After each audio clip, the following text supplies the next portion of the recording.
Our next speaker I'm happy to introduce is Jenn Donahue. She's a civil engineer and a U.S. Navy captain who runs J.L. Donahue Engineering and lectures at UC Berkeley and UCLA. Welcome.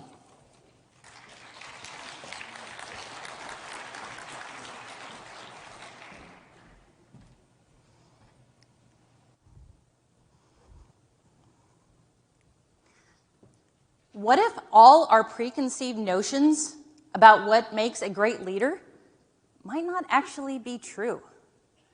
We're going to do a quick exercise. I want each of you to think of the leader that you most want to emulate.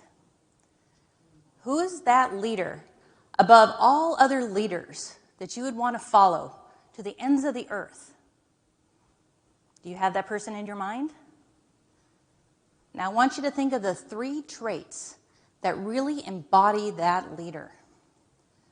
What are those 3 traits that set them apart from any other leader that you've ever known? Now, I've been asking this question for the last 3 years across all demographics: boomers, Gen Xers, millennials, Gen Z, conferences, LinkedIn, Facebook, and I've been asking the same question. And the answers that I got are quite astounding. Now the words, did it come up? There it is. Now the words that are the largest are the ones that get the most hits. Leads by example, decisive, inspiring. Now when I first started this exercise, I started asking a very different question. And I asked, think of a leader in history and what were their traits? And the answers that I were getting were big and bold and fearless. But where are big, bold, and fearless on this list? They're pretty small, aren't they? And what that tells me is that people aren't really looking to follow big, bold, and fearless leaders.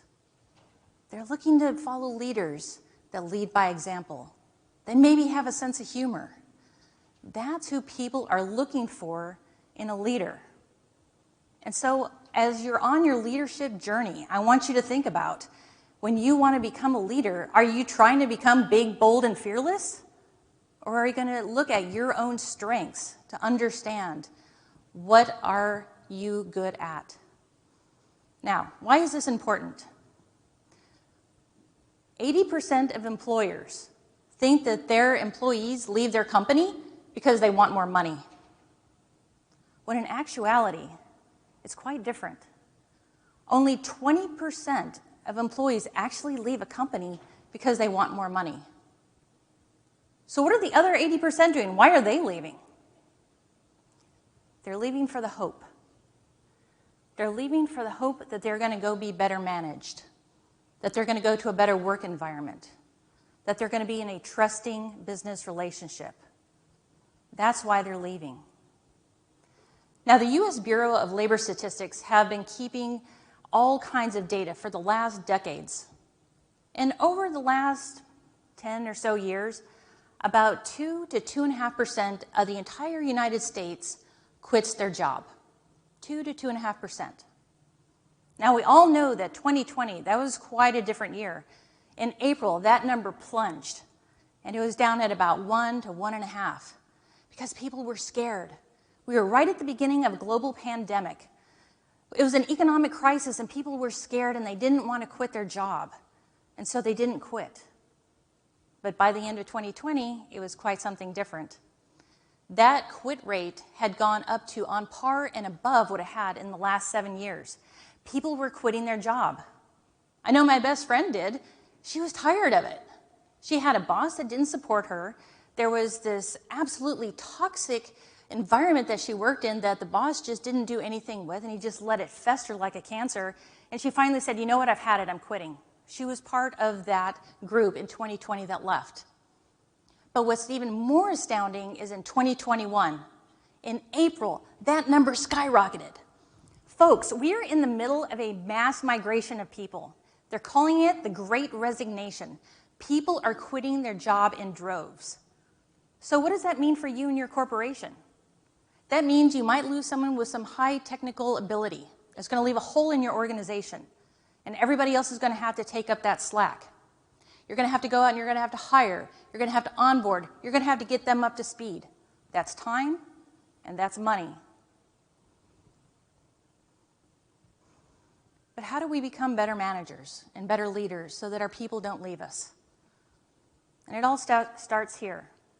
Does anybody know what this means? I know it's all Greek to me. It means to know thyself. So this was written in 1400 BC. It was one of the Delphic maxims that was written on the Temple of Apollo. Now, this is the first time we've seen it written in history.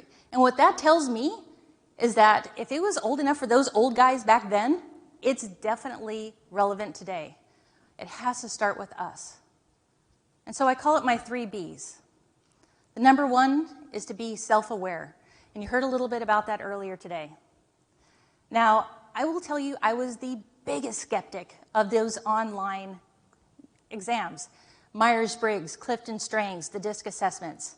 There is no way that those are going to tell me anything about who I am. I'm an individual. I know who I am. Boy, was I wrong. Yeah, I knew my strengths, and yeah, I kind of knew my weaknesses. But one of the things that it brought to the forefront of my conscience was how I'm perceived by others with those actions. I know that whenever I'm stressed, man, I am laser focused. And that means that I'm reliable and I get things done on time and on budget. But at the same time, I block out everyone and everything else around me. And as a leader, is that really what you want? Do you want to shut out everybody else because you're stressed? That's something that I have to work on. So, be self-aware. Number 2, be proficient. As the leader, you don't have to know everything, but you have to know what you don't know. So I urge you, read an article every day. Either it's professional or it's personal. Next, be yourself. As a leader, if you are trying to be someone that you're not, you're going to be very uncomfortable in doing so. It's exhausting. People are going to see right through you, and you're going to lose all credibility. You have to be yourself.